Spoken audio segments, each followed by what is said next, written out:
Get ready, folks, because today we're diving deep into Hosea. Oh, yeah. One of the most, well, let's face it, messy books in the Bible. It's not exactly your typical love story, is it? Nope, not unless your idea of romance involves divine commands and, well, a whole lot of infidelity. Right. I mean, we're talking about Hosea, a prophet told by God to marry Gomer, a woman who's, let's just say, not known for her faithfulness. That's putting it mildly. But see, that's where things get interesting. Okay, I'm listening. Because this isn't just some ancient drama.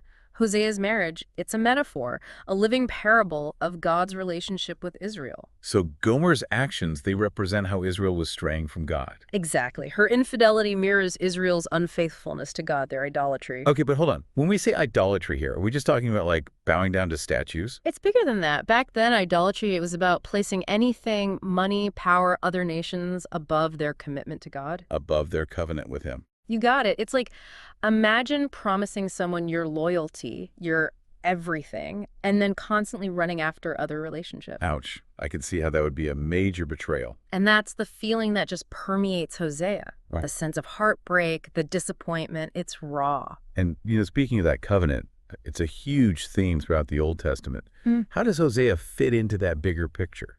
Well, it reinforces the importance of the covenant, but it kind of shows its fragility. Fragility. Yeah, because even though Israel keeps messing up, keeps breaking the covenant through their actions. God keeps offering them a way back. Over and over again. It's the cyclical pattern you see throughout Hosea. Israel sins, God disciplines them, but then offers forgiveness and a chance for restoration. It sounds like a really tough cycle to be caught in. Oh, absolutely. Exhausting for everyone involved. But that's what makes the book so powerful.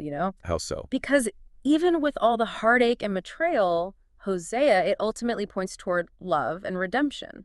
It shows that God never gives up on Israel, no matter how many times they stray. Exactly. And you can even see it in Hosea's own life, in his attempts to reconcile with Gomer. It's like a glimpse into God's relentless pursuit of his people. It makes you think about what faithfulness really means, not just in our relationship with God, but in all our relationships. Right. It's not just about going through the motions or following the rules. Just got to be more to it than that. It's about, I think, embodying that covenant relationship.